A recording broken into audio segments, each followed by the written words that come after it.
Thanks for joining me once again here on the Grief Observe podcast. My name is Brad Morrell.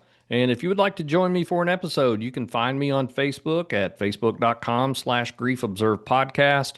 You can find me on TikTok under the same name, Grief Observe Podcast, as well as Gmail. So if you want to be on an episode, feel free to contact me and we will try to get you on an episode as soon as possible. Today, we're joined by Kim Burditt Bartlett. She is an MSW, a suicide loss survivor and prevention advocate. After losing her brother John, a Marine veteran, to suicide in 2010, Kim has dedicated her career to supporting grieving families. She now serves as senior manager of family engagement for the Black Box Project at Stop Soldier Suicide. Kim, thanks for joining me. How are you today? I'm great, Brad. Thanks so much for having me. I really, Yeah, yeah, I'm really happy to have you here. Suicide is certainly a really, really hard topic for us to talk about. I think in the general public, it's even hard to talk about for a therapist. Uh, it's not something that comes up extremely often. There's people that have thoughts that come into my office, but as far as going down deep into suicide, that's one thing, I guess, with clients, but also it's a different thing for survivors. So I really appreciate your knowledge and what you bring to the table, and I hope we can dig real deep here today to inform listeners. And I will tell people, there are obviously going to be things about suicide. So, if this is a troubling episode, it may be one to prepare yourself for. So I'm sure we'll talk a lot about suicide today. Kim, why don't you tell the listeners a little bit more about yourself? sure. Thank you for that sort of sensitivity to at the beginning. That we are speaking about a really tough subject that for lots of us is completely foreign until we have no choice, and it has become we're just thrust into this new world. So and that's what happened to me and my family. So in April of 2010 is when my brother, who was my only sibling, and he was almost 11 years younger than me, his name was John, Jon, and my full name is Kim, by the way. My mom was into really short names, apparently. But so That John was makes it 27. challenging when it says you have to put in four or more characters, right? Yes. Yeah, I'm like, I don't have any. I just have to. Um, so when John died by suicide in 2010, his story was not one of multiple attempts or years of struggle that we knew of, I should say. Looking back, even working in the field since late 2011, I mean, since then, even through the lens that I have now, I would look back and still not see a ton of warning signs or things that I would call warning signs. So, we didn't know that John was where he was at. We knew he was unhappy about some things in his life, but he had recently broken up with a girlfriend and was kind of angry about it, and had gotten laid off from his job, but he really didn't like his boss and he didn't really like the job, so that was kind of a good thing. And he was looking for new things. Nothing that we would ever have interpreted as, okay, this is serious, right? Mm. It's really struggling. Um, John left a note. A very small percentage of people who died by suicide leave notes. And there's lots of misconceptions about notes. I always try to add a little psychoeducation in there when I can, but um, John's note was, it didn't give us a glimpse into his why, right? There's no, I mean, I guess it did and it didn't. I mean, he said, what was going on in his life. He felt he ruined his life. He felt he was rotting from the inside out. Um, none of which what was going on for him. He was 27. You just want to Hmm. shake him and say, you're a baby and give it a minute because life's going to change. You've got so many years ahead of you. So, That's a uh, great point, Kim. And I want to stop you real quick there and I'll let you yeah, continue. But one thing I tell my clients is 90 days from now, your problems are going to look completely different. It yeah, doesn't mean that there's not something that carries forward, but I promise you your problem's going to look much different. You're going to have different angles, different bits of knowledge that may allow you to attack certain problems differently. So Right. I do believe that, yes, just, give anything in life 90 days, see what's different. Yeah. And Yeah. if it doesn't feel different, then we have to start asking why. So Right. anyway, I just wanted to Right. throw that out there that there's so many times I think people work themselves into a place and feel like there is no other option here, and it doesn't have to be suicide or even the thoughts of life. It's um, maybe it's a difficult marriage, that uh, my marriage is really difficult. Okay, do something different and see what happens in 90 days. Yeah. Give everything Yeah. a chance Yeah. in life. And I wonder for some people if 90 days may even seem, too long, right? Too far out. Give it a day. What if tomorrow is different? What if, You what if bring a tomorrow can be a little different? Yeah, great point. And that kind of leans into a principle that I've brought into this podcast several times before, but I think it's an appropriate time to, I guess, re-educate or educate people on it. And it's the Kaizen principle, which says Kaizen is it's two Japanese words, Kai, meaning change, Zen meaning good. Put them Mhm. together, good change, but it also means small increments, small changes. And Yeah. sometimes instead of thinking about Mount Everest, what's it look like you stated, what's the next step? Maybe I need to find out where Mount Everest is on a map. Period. Like that's my one Right. thing today to see if Yep. tomorrow's different. Yep. Yeah. I think there's a suicide intervention training that I've taken. And one of the concepts that they talk about is the word but. The word but can indicate hope, right? Like, and today is terrible. This hour is terrible, but Mm, tomorrow might be different. 3 hours from now might be different. it's a 90 strong days from word. now might be completely different, right? And so you listen for in an intervention when you're actively with someone who is, in the example they use is, on a bridge, right? And you're talking with someone on a bridge, trying to get them, to a safe place. You listen for that word but in their language, because that can be indicative of at least ambivalence, right? Like, Mm, okay, so wait a minute, there might be something to hold on to right there. Doesn't mean all the problems are solved, like you said. Doesn't right. mean that everything you're struggling with goes away. But that word but, or creating a pause, or just hold on just a minute, like just hold on. And that's an Very interesting powerful. concept. I used to do couples counseling as well. I've learned Mhm. that that is not my forte. So, but I've always said, if you're talking to your spouse or whoever, start everything out with a little bit of love, but don't say the word "but" because you just negated everything that you just stated. But when you're talking about suicide, it becomes It's very in powerful. context. Yeah, Yeah, yeah. yeah, you're No, I stating agree. that but says, but there's something more. I Yeah, like that. yeah, yeah. It's interesting. So John's story, like I said, was not one of years of struggle that we knew of. His suicide came relatively out of the blue for us. And I currently live in southern New Hampshire, but at the time I was living in where my parents were and my brother where we grew up, it was in Massachusetts.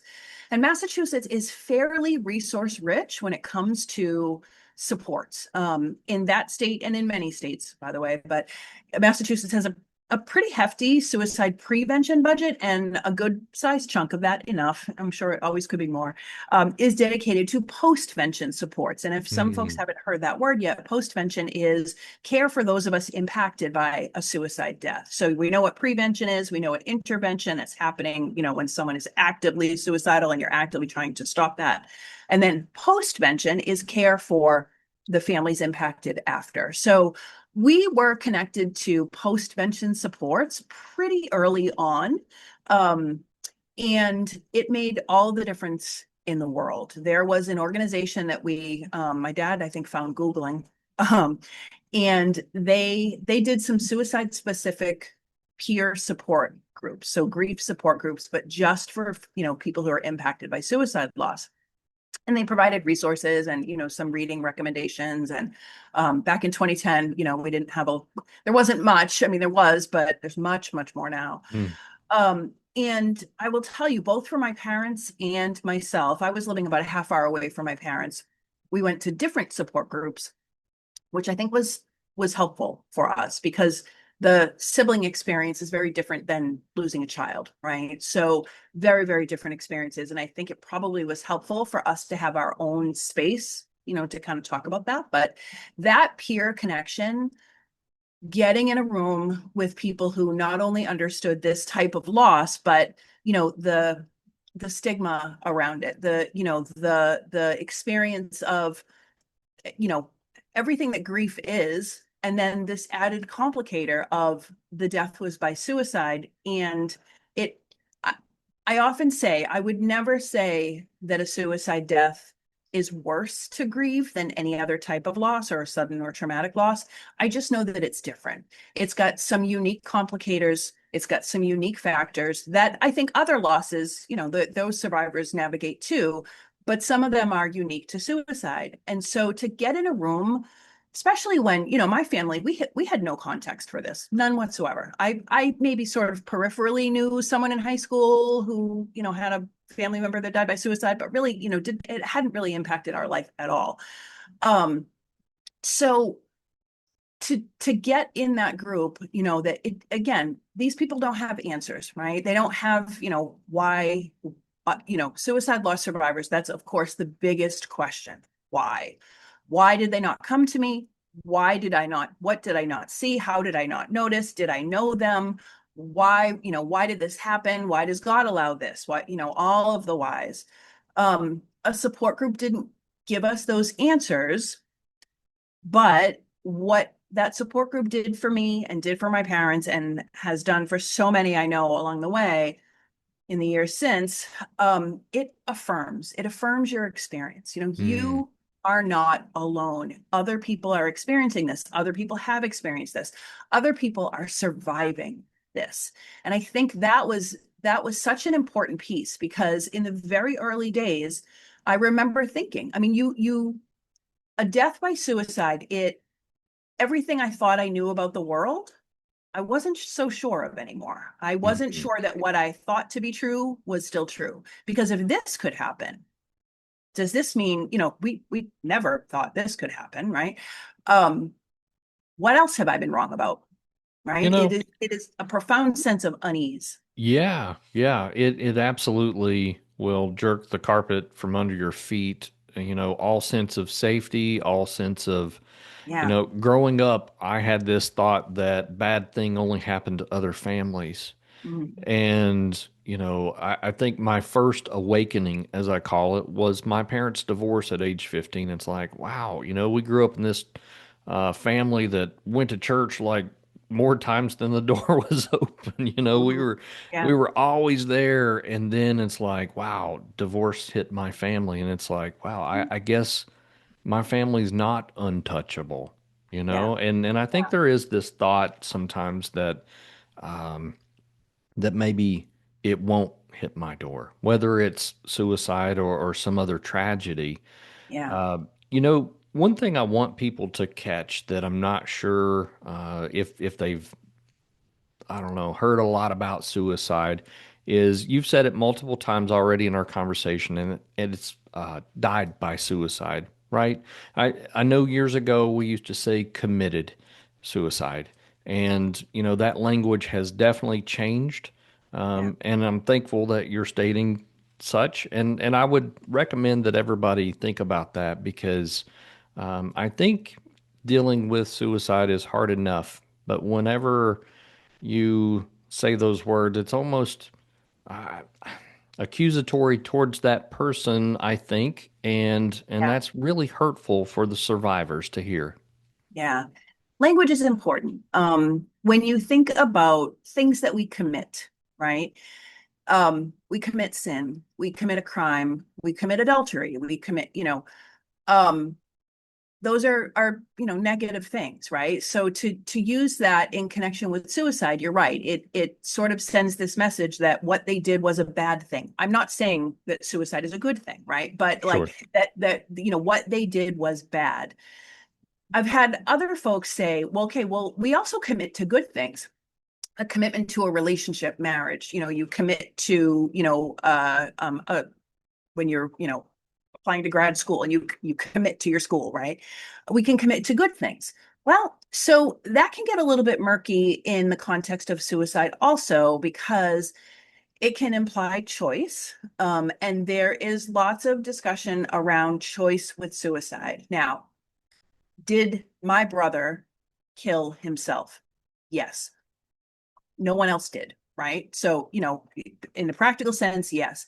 However, the concept of choice, what it's in the news right now because that there can be legal cases that are that sort of discuss like when people are in their quote right mind or what are the where do you need to be sort of psychologically to make an informed logical choice. And I Mm. can't speak to where my brother's mind was, right? I was never inside of his brain. I can't speak to that, but what and I've never been in that place, right? I've never been in that deep dark hole myself. Those who have, attempt survivors will tell us that it's not that they are illogical, right? It's not that they are not thinking clearly, meaning that they feel or sort of self-report feelings of being crazy or out of control. It's more of like blinders, right? They cannot see any other option to end their pain. They cannot see. They can think, yes, my family loves me and my family will miss me, but it's almost it's compartmentalized, right? That they can't, one thing doesn't impact the other, which again, if you can't weigh all of those things, are you able to make an informed choice, right? So choice is a hard thing. So, and for those reasons, commit is just sort of not used anymore in context of suicide. And also, it helps decrease that stigma, right? Suicide is one way that we die. Humans die, right? There's lots of ways Sure. that we die. We can get hit by a bus. We can, have an incurable disease. We can have an accident. We can have like it's, and we don't commit diabetes. We don't commit cancer. That's right. So even though some people would say, well, some lifestyle choices could contribute to that, maybe, right? But still, it's just one way to die. So, you can die by an accident, you can die by suicide. And Right. it just sort of levels that. Absolutely. You also had mentioned God, and I feel like faith does play a big part of this, and especially for the survivors. You said that this changed the way you looked at a lot of things in life, and I feel like a lot of people's faith is rocked, whether it's God, where were you? Or if they're not a believer, it still rocks whatever system that they look at as far as a higher power or whatever, that the world is no longer safe. And the protections that I once thought I had have been uh, obliterated, right? Yeah, for sure. I I have been working with loss survivors in some capacity since, like I said, about 2012. Um, I cannot think of a family who has been impacted by suicide who has not had the faith question. And to your Mm. point, whether they had a foundation before and they're not so sure, or their faith has been strengthened by this experience because Mm. of the support that they feel and the support, and that is what they've leaned on to get through, and it's helped them put it in context.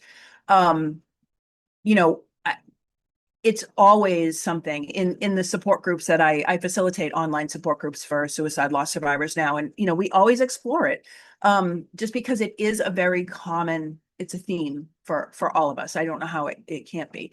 um in my family, faith was, and my brother was a Christian, my brother was a believer, as are the rest of my family, but that immediately was what we leaned on and what we went to. Now, I will tell you, um, leaning on my faith does not mean that my church at the time was supportive. Oh, yes. Yes. Um, we as a family, we left that church my brother grew up in, Mhm. within a couple of years. And by the way, that statistically, the majority of church going suicide surviving families leave their church. I could And see that. I would yeah, love to see a yeah, study on that, but I could absolutely buy yeah, into that because yeah, Uh, you know, I'm previously divorced, and I can tell you that even divorce in the church is like, yeah, oh, you outcast, and it's like, okay, well, wait a minute, what have you done in this life, you know? right, But when you right. bring in thoughts of suicide again, I think the church just doesn't know how to operate or to support people who are going through that not well. Yeah. Not many No. churches. And I think it's because faith leaders are not trained, right? Just like I think in any, lots of mental health clinicians. I know from my own schooling, I mean, it maybe was a half a chapter on suicide prevention. If you want that, you have to go, you have to seek that training out yourself. You really have to, let alone supporting someone in grief after suicide, right? We get a minute of grief support training if you're lucky, and let alone specific for some of these unique factors. So I think I remember my own pastor. I mean, he said some pretty horrific things to me, and I remember thinking, like, what? Like, I remember he asked me, it was about 2 weeks after John died, and he didn't know my brother at all. He said, is there a sense of relief in your parents' house? I was like, Wow. excuse me? What? Now, if he knew, if the story was, if it was a very tumultuous relationship with my brother, and maybe he was, I mean, I can imagine scenarios where, I know scenarios where survivors do feel a sense of relief that their loved one's struggle is over, right? Whatever the struggle was. And then of course that's complicated because then there's guilt over feeling that relief, and Sure. but for my pastor to assume that just because my brother died by suicide, he didn't know anything else about him, was, I mean, quite a leap and incredibly offensive. So, I left my church, my parents left their church. Mm, Uh, and when we would seek out new places, we would literally sit down and, can we sit down with the pastor? And we're like, okay, this is our story. Tell me what's your stance on it. Tell us what my mother also really felt, she was extremely disappointed because the church didn't surround my family in support after, right? Everyone turned out for the funeral, right? And that's what we do. And but after that, my mom was like, couldn't they have just, when people have a baby, we make a meal train. When there's other losses, we, but couldn't someone have thrown a pizza on the porch? Like couldn't someone have thought to support us a little bit? And there was none of that. mm. So, I mean, really, really, really, really sad and Y- disappointing. yeah. And I feel like grief support after the death of anyone is already sketchy. It's like that Yeah, first week we send texts, cards, calls. A month later, it's crickets. But yeah, sounds like with suicide, it's crickets almost from the beginning, or yeah, even worse, wolves. yeah. Like Oh, saying the wrong things and yeah, attacks, accusations, whatever. yeah, And yeah. one thing I also want to address is you stated that there's not a lot of support and training for people in churches.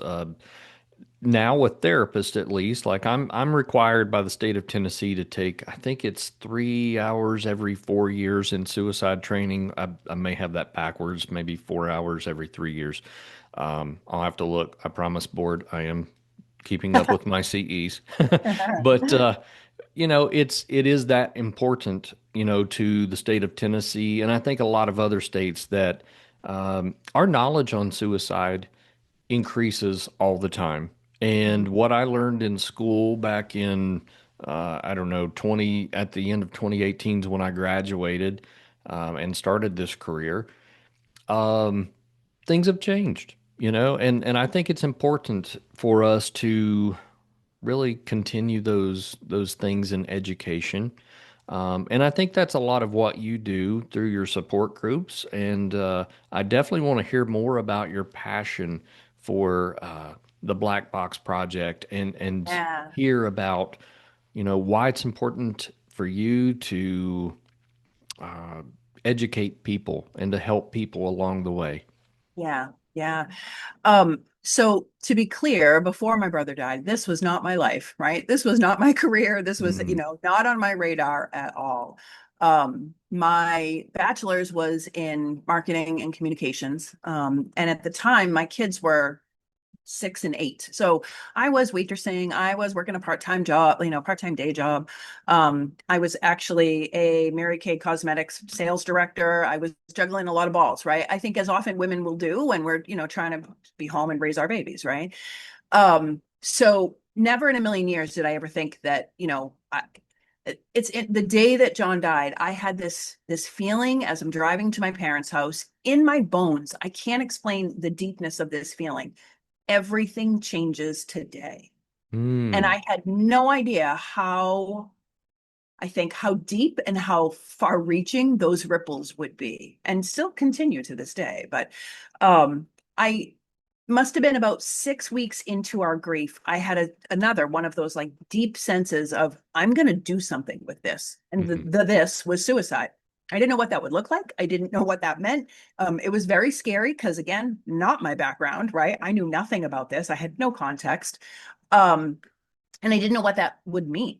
Well, I was able to start volunteering. I was volunteering for a couple fundraising walks for the American Foundation for Suicide Prevention. They are the largest suicide prevention organization in the country, and there was a couple. There was one, and then I participated in one, and then a few subsequent years I was co-chairing a fundraising walk because they fund research. And this particular day, this walk is also a way to honor your loved one. So that first mm, year, we had made a team for John and we had the biggest team and blah, blah, blah. That led me to finding an opportunity, a part-time opportunity to work in the suicide prevention space in Massachusetts. I was not qualified, honestly. I applied for it. It is not my background. Somehow I got it. I have no idea. Um, it was not telling my story, not about postvention, not about grief, but it was, doing some suicide prevention training around the state.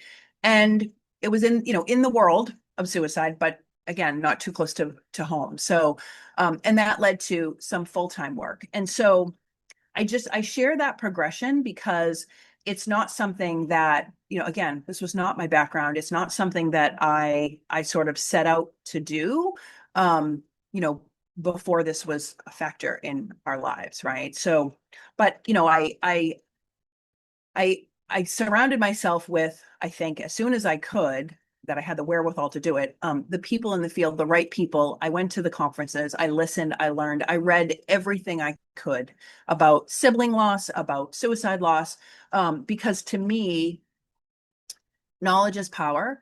And it felt like I was taking back a little control, right? We had no mm. control that this happened in our family and everything felt unsafe. Well, in order for me to kind of right that world and, feel a little bit of a foundation again, I wanted to learn about it. I wanted to immerse myself and, just try to understand, really try to understand. So, that was a long period, but all of that led to the work that I get to do today on the Black Box Project. And the Black Box Project is actually a data science suicide prevention initiative. So if you think about what a black box is in aviation, we know what that is, right? And what that black box's purpose is after an aviation accident. In this context, the black boxes are digital devices, so smartphones, tablets, and laptops that belonged to people who died by suicide. We borrow those from their family members. We borrow those devices. We do not keep them. It's a borrow. They loan those devices to us. We copy the data that lives on those devices. We do not connect them to the internet. We don't log into any apps, no social media apps, no banking apps, anything like that. We copy what lives and is saved on those devices. It's immediately depersonalized and de-identified. So anything that could reference, a name, a string of numbers that could look like a phone number or, a social security number, anything like that, all of that gets immediately redacted. And then all of that data is pooled with all the other device data that we've collected so far in this project of about 5 years. And we are analyzing that pool, looking for behavioral trends, digital behavioral trends and patterns. So, like digital breadcrumbs before someone dies by suicide, so that we can share that with the field, the entire suicide prevention field, so that we can have a better understanding of the journey to suicide. No one, to our knowledge, no one is looking at this type of data, right? Our digital behavior is not going to tell the whole story, right? I mean, if you had my phone and if I died by suicide and you looked at my phone, you'd get a glimpse, right? Maybe, but you would not, there's so much context of the rest of my life that is not evident in my digital life, right? So we are not trying to find the entire, it doesn't encompass the whole reason why someone would die by suicide in their digital footprint and their digital behavior. But we know in aggregate, there is so much to learn from our digital behavior. So as I said, this project has been in place about 5 years. I've been with the project coming up on 3.5. And my role, and it's a privilege that I get to do this, but is to engage with families and to share this with them in case it's something that they want to participate in. And people will say, well, why would a family want to do this? The main reason is because it contributing to something that we can learn from and potentially save someone else's life, right? That's what prevention is. So when we are going to, we're going to share this data. We already are with, some pretty prominent researchers in the space, but, so that this can create interventions that will save people, right? That will save people's lives. To be able to do that as a loss survivor, I can't change what happened to John, right? I can't go back. I can't change that. But you know what? Maybe there's something I can do in his honor as a legacy to him. And I attach that meaning to it, right? Intentionally, that saves another sister from grieving her brother, Hmm. right? That matters. That has been found. That is an element of post-traumatic growth. And there's lots of study and research around that. It helps in our healing. It absolutely, finding meaning, making purpose Yes. absolutely Yes. contributes to our healing. And I think it's imperative. I really do. Um, Families, when they loan us a device, we do not create a report of, an individual device. So they would never say, Kim, here's what we found on John's phone, and here's what we think, here's why we think he died by suicide. We don't do that. Ethically, we couldn't, right? For all the reasons that I just talked about. Your digital behavior is one piece of this puzzle, Sure. right? For Sure. one person. Now, in aggregate, if we can learn about, if 80% of people in their digital behavior do this before they die by suicide, well, that's significant, right? And that shows that there's windows for opportunity, whatever that, particular scenario may be. But for one person, we don't create a report. We don't try to interpret, I should say, anything that is on that individual device. So families participate because, like I said, I mean, it feels good. It feels good to be able to participate, and it does feel like, we do believe it to be a legacy to them. So Yeah. all lost. Yeah, and you're talking about making meaning, and I think that's really important for Yeah. people who have gone through suicide, surviving suicide.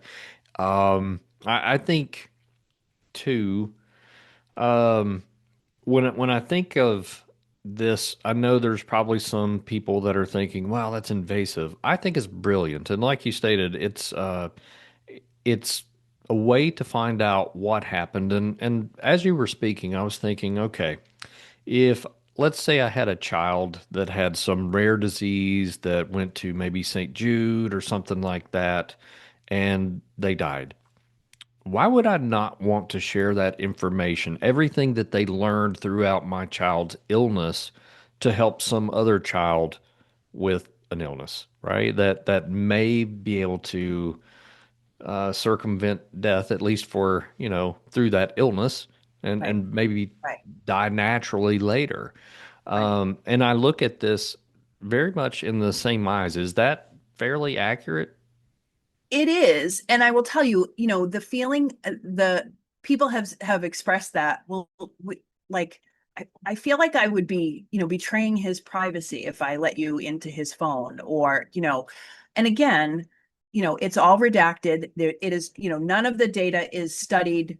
It's all in aggregate. We studied that pool of data, so it's never attributable to one individual. Hmm. But what we know is when people are struggling with their mental health or with whatever is going on for them before they die by suicide, often there can be things that are going on in their life that their surviving family members didn't know about.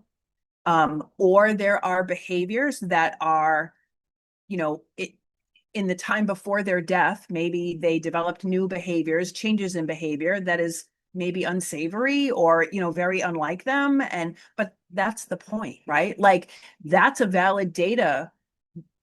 We need to know that, right? Mm. So, but they can be really tender issues for families, right? They can be really, so what I have found in working with families is, some of that, every family is different, right? Every scenario can be a little bit different, but early on in the grief, that can be a little bit of a harder conversation than, as time changes things. Time doesn't change the loss, right? The loss happened, but time changes us, and it sort of, Sure. changes our perspective. And as you said earlier, we learn different things, and sometimes for some families, it's a little bit, if you give it a little bit of time, then they start to, they might change a little bit, say, you know what, like, yeah, I have a hunch that he might have had a gambling addiction, but you know what? If there's evidence of that in his phone, and that can save someone else, that we can, maybe Apple can build something that when a phone start, this is the intervention piece that we may not build, but in the future using this data, maybe Apple can build something that can be a filter, that when a phone is showing XYZ risky behavior, then something happens, right? Now Mm. that something may not be call 911, might not need to be that, but something can happen. The technology is there. I mean, our Apple Watches, for those of us who wear them, if I fall down the stairs, I can tell my watch to call 911. I can tell my watch to call my husband. I can, like, it can do something, right? The technology has, it's there. Yeah. It's just, sometimes it does feel a little bit like, we're maybe stepping into privacy issues, which is why, again, we, all of that data is completely redacted as Hmm. best we can, as best the current software, can do, so that it's never, it's never personalized. It never can be identified that way, because we know. And really the strength of this project is in that, that pool, and looking at the trends and patterns, so that we can know, okay, most people who went on to die by suicide did XYZ, and we know that, and now there's that window to build an intervention, or to build a change, to build a something, an action, based on that knowledge. So Let me, that's what's going to save lives. sure. So let me ask you, whose devices are you willing to accept? I'll state that I'm a Navy vet. I know you're part of Stop Soldier Suicide, but who all's, Yeah, I very guess, good question. laptops and phones are you Yeah. wanting or willing to accept? So we are a program of Stop Soldier Suicide, and Stop Soldier Suicide serves, we provide telemental health care, so clinical telemental health care to, active duty and veterans who are struggling with suicidality, right? So the highest risk, we screen those folks in. Our clinicians are trained, and specifically trained for that. When Black Box Project first started, the first year or so, we worked specifically with military and veteran families who lost their loved one to suicide. In January of 2025, we opened it up. So any family that has experienced a suicide loss, not just military, not just veteran. That is a very important high risk population, but there are other high risk populations, That's right? correct. And we know that we can sort of segment and identify the data on the back end, right? The more data that we have to compare and contrast, the stronger our findings will be. So, and have been. So any family that has experienced a suicide loss that would want to participate is welcome to. And smartphones, tablets, and laptops are the devices that we are seeking. If they are within the last 10, 12 years old, they are eligible for this project. And I should say, many families will say, well, his phone is locked, her tablet is locked, and we don't know the PIN. We are usually successful in unlocking locked devices. If at least I know this is true for Apple. If you have a will, if you have a death certificate, if you are, you have power of whatever, if you are the estate executor and you go to Apple and say, unlock my person's device, they will not do it. I'm working Hmm. with a family right now who has a court order to tell Apple to open their device, and Apple's attorneys said no, they're appealing it. Wow. I didn't know they could do that. I didn't either. Apparently they can. Because this family is willingly loaning a device to us, that is permission for us to attempt to unlock it. We have the same software. If you follow any super high profile court case that has to do with cell phone data, you'll hear terms like Cellbrite, or they'll bring in the Cellbrite expert. Cellbrite, Magnet, Brute Force. Those are the softwares that are used to unlock and extract. Again, it's copy. It's not really extract. Sounds like you're taking it out. You're not, but extract the data. That software has been loaned to us, or excuse me, donated to us Hmm. by the company Cellbrite, and they have donated the software to us for this effort. So uh, Wow. if a family is willing to loan us a locked device, we are willing to try. And I am always completely transparent up front. It's never a guarantee. Every device is its own little scenario sometimes. Apple, as an example, seems like they release software updates to their iOS like every third Tuesday, right? Um, Yes. and lots of those updates have to do with security issues. Now, we don't necessarily want it updated to today's operating system. We want it to be what it was when that person died, but Mm. sometimes that affects the security, and also people's own private security settings. Some people will set some pretty complex. We had a family, it was a family of a teenager that loaned us a device, and that teenager had changed his Apple number. I thought you could only have 4 or 6 digits as a PIN on an Apple device. He changed it to 14 numbers. Wow. And his mom was like, only a teenager could remember 14 numbers, but and our software couldn't crack it.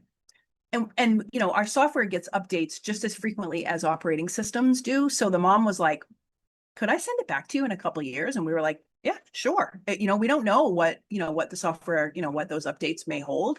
If you're willing to hold on to it and you want us to try again, we certainly will. So, um, Kim, are you willing to tell me the process, not so much of how you extract, but more so start to finish?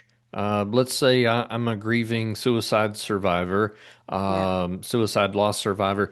Like, what would be my process? I've got a family member that died by suicide. I yeah, contact you. How does this work? yeah. Thank you And for also, what's the length of the process? Yeah, yeah. So if you are a surviving family, you would connect with me, right? It's me. That's my whole role. And that's, really my area of expertise, right? Is postvention and engaging with families in a safe, healthy way, right? Around their grief. I'm a social worker, so by nature, I'm going to share grief resources, but that's not really our main purpose. But you may have met me if I was at a conference you attended. I was at a conference last week for suicide loss survivors in Missouri. You might have heard me on a podcast. You might have seen me, in wherever. But you can connect with me, and through our website, you can set up an appointment with me. You can see my calendar. You can grab some time, either a phone call or a Zoom. And truly, our ask is just to explore it. That really is the very first conversation. I share all the ins and outs about the project. and answer any questions that a family member may have. I have, done a phone call or a Zoom with one family member, and then, they'll say, well, you know what, I need to speak to the rest of my family. Like we know this is a very big ask. We know that this Sure. will be a very big decision. So, then we'll set up for the next week, and I'm Zooming with, five, six people, from the same family. We're willing to do that. I mean, it is an opportunity to get all their questions asked. We want them to feel as confident as they can. The process would then be, we do all that and they decide, yes, I want to do this. And sometimes, by the way, that process or that decision can come quite a long time after our very first conversation. And we get it. I've had families that will speak and a year later, and they feel good about it. They're like, yep, we want to do this. Can't do it yet. Just can't do it Mm, yet. And we get that. And they'll come back to me and say, we're ready. We weren't ready then, but we're ready now. And so what happens next? We do have an informed consent form that we ask families to read and sign. If you may notice, if you are a researcher or you've done research or, in that world, I have not called this a research study, and that is intentional. We have not gone through it's called an IRB review, which is an institutional review board, to establish this as a human subjects study.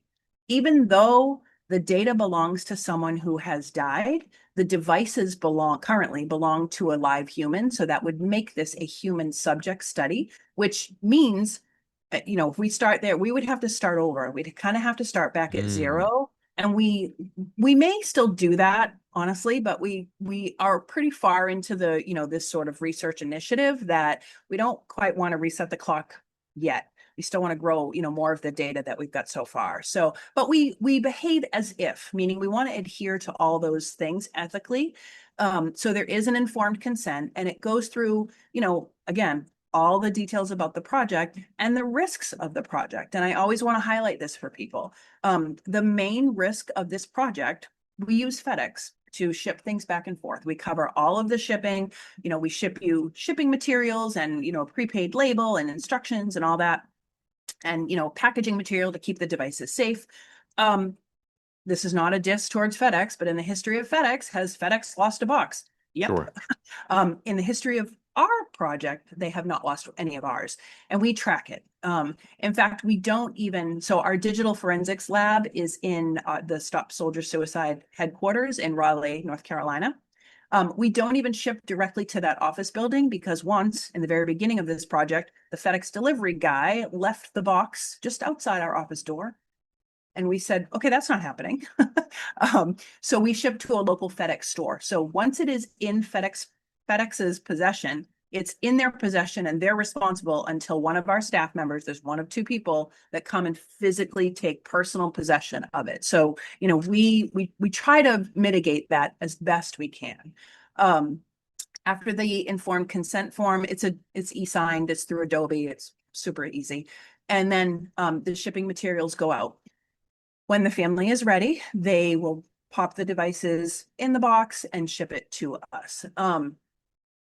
As far as how long it takes, the sort of the data extraction piece, the data copying piece, if a device is unlocked, it's relatively quickly. I will probably tell you 2 months. It's probably going to be much quicker than that. It kind of depends on, the queue of the lab and, kind of how many other devices they have. But I would always under promise and over deliver. I'd rather Sure, do sure. that. So I'll tell you, it might take us 2 or 3 months, but in reality, we're getting devices back much quicker than that. For devices that are locked, the short answer is we don't know, because we'll plug the device into, say, brute force, and we let it run. And we don't know if it's going to take a week, 3 weeks. We've had a device run for 3 months before it hit on the right combination of the pin. We just don't know. Sometimes it'll just keep running and we don't touch it when it's doing that. That's good news, actually. No news is good news there. When it times itself out, that is an indication that the software doesn't think it's going to hit on the combination. So that probably means that, we may run it again, but that is likely means that for whatever reason, we're not going to be able to unlock that device. So Hmm. And again, we share this with families. I want them to be, as completely informed so that there are no surprises. There are no, we want to make sure that we set the proper expectations in this process. So, and then when it's ready, the digital forensics team lets me know that they're done, they're packaging up, they're readying things to be shipped back. I check in with the family first. Where would you like us to send it? Would you like us to send it, just regular FedEx, or would you like a signature required for delivery? And they get to choose. And then we send it back. So, and that's basically the process. Great. So, does the family get anything as far as information that you do retrieve, or is it more of you can follow this study, if you will? Like, Yeah. how does that work? Yeah. So they don't get anything off their unique devices, right? We don't provide anything from those individual devices. Unless, like I said, if we are able to unlock it and if the family wants it, we will provide that pin, right? We don't send it back with the device. I'll email it to you. But if that's what they want, some families do and some don't. They'll tell us, or stick it in a sealed envelope and send it separate because I want to know that I can have access to the device if I want it, Yeah. but maybe I'm not ready to go through. And we'll always offer some unsolicited advice to families if they've never had a device before or they've never had access to that device before. I will suggest gently, um, sit with a trusted someone if you decide to go through that device. I don't know your loved one's story. I just know lots of stories. And sometimes we find out things after the fact. They don't change what happened. They don't change that we love and grieve and miss them, but it can impact us now, right? It can impact our grief now if we learn things that we didn't know. Sometimes those things aren't helpful. Sometimes it's a treasure trove of photos and videos that you didn't have access to before, right? So Yeah. we'll always offer that. But um, we do, I we have a strong commitment to when we do release findings. For example, last summer we released a white paper with our initial round of analysis, and we're working on, hopefully by the end of the year, we'll have some more findings to release. We always share that with our families first. It's not possible without them, right? Before we release it publicly, excuse me, before we share it with our research partners, anyone, we release it to families first because we want them, and it's always interpreted in non-research language because we want them to see this. We want them to learn from this, just like the rest of the field. When we released it last summer, I had a mom call me and she said one of the findings talked about external persona in digital behavior versus internal persona, and Hmm. how that external persona, even as it got closer to the date of death, remained relatively stable. There were no signs. And a mom called me and she said, I know that wasn't about my son, or might not have been, directly about him, but that gave me comfort because Yeah. even in his digital life, no one could see it. She's like, that gave me comfort. So releasing those findings to the families first really does matter. And then we stay in touch. We do a quarterly newsletter, and we try to keep them informed on the project.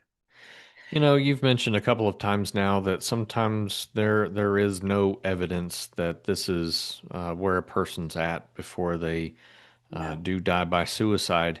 And every suicide class that I've ever taken really reiterates that. The client that comes in and says, "Hey, I'm struggling with these thoughts, and sometimes I don't want to be here." I welcome those conversations. At first, when I first started this counseling stuff, it was just like I think I was hesitant to walk into conversations like that. It was Scary. uncomfortable. Yeah. Yeah, Scary. scary. Like, oh my gosh. But what I've found is the people that are willing to talk about those roadblocks, those things that they don't know how to overcome, the Mhm. thoughts that creep up that I don't want to be here. Those are people who are really just trying to find a lot of resources.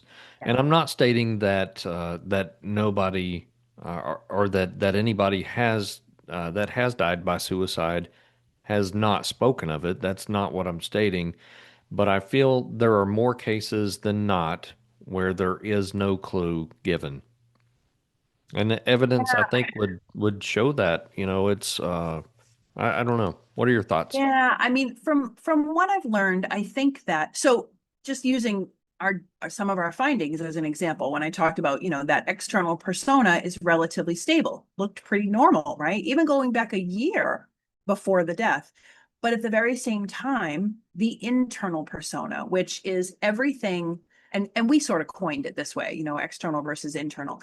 Internal persona is everything between me and my phone, the things I save, the things I'm searching, the things I'm journaling maybe in my notes app, right? Only me and my phone see that. That's private.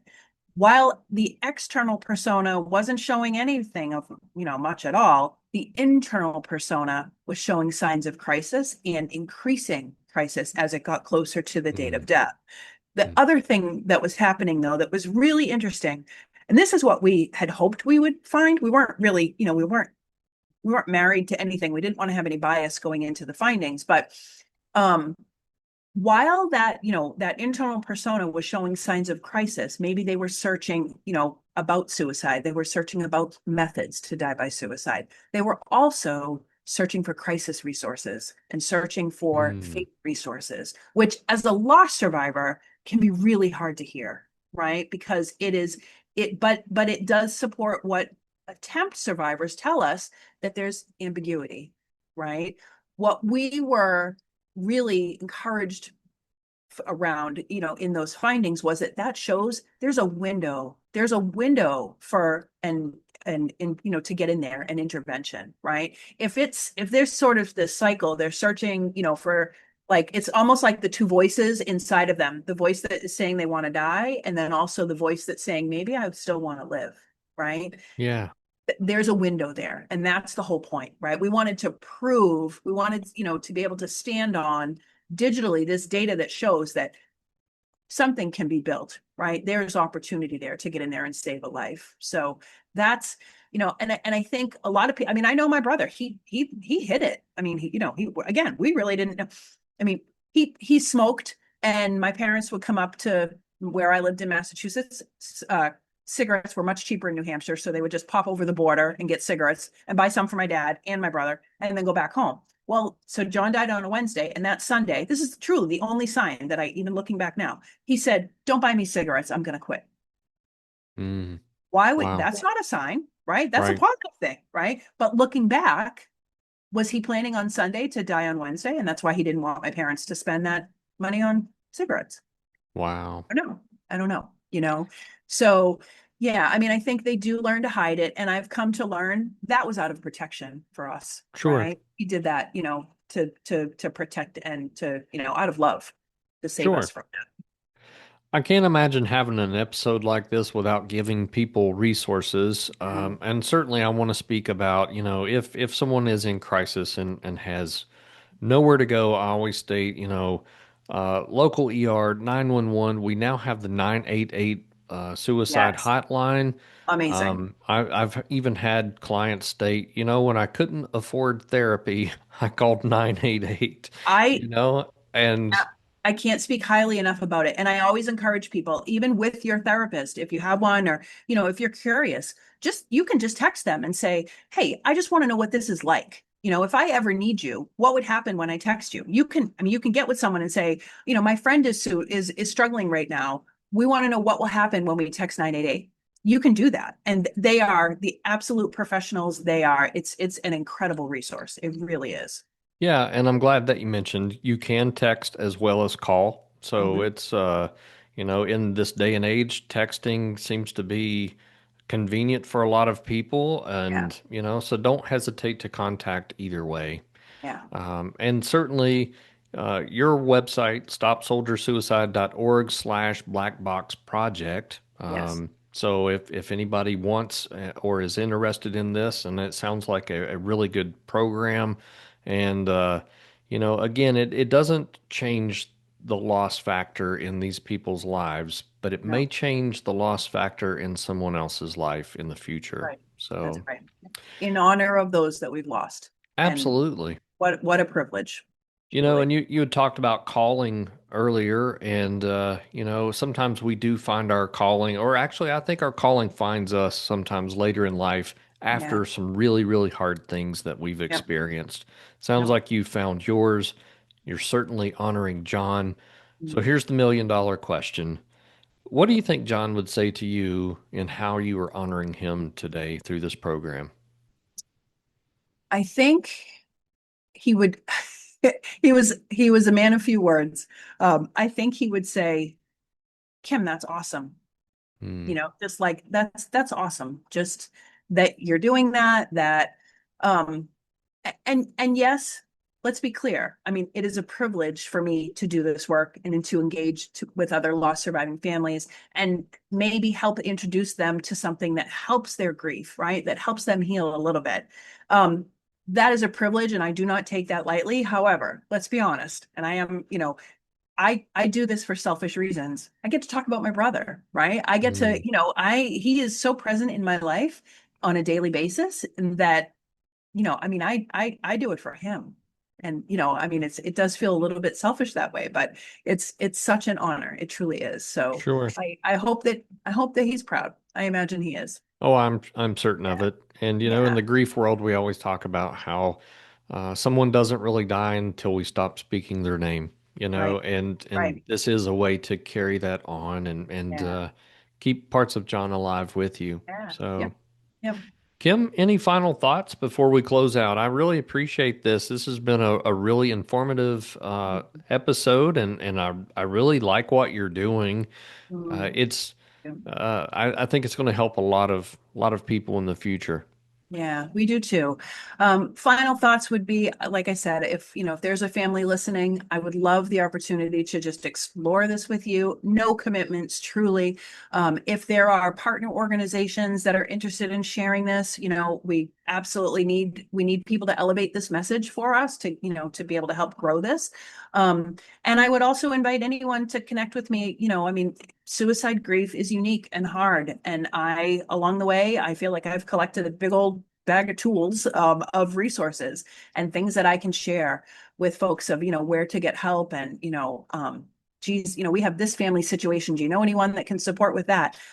I would love to be able to offer some of that to someone if they're in need. So, like I said, through that website, you can get right to my calendar. You can set up a time with me to connect. I would be more than honored to have some of those conversations. Excellent. Kim, thanks for being here. Thanks for having me. I appreciate Yeah, it. you're welcome. Listeners, thanks for tuning in. And I hope you've learned a lot about suicide, about the Black Box Project. And certainly, if you feel like this is something that you would be interested in, please contact Kim. I'll have her information in the show notes. And if you want to be on another podcast, just like Kim has today, feel free to reach out to me. And otherwise, I will catch you on the next episode. Have a great day, everyone.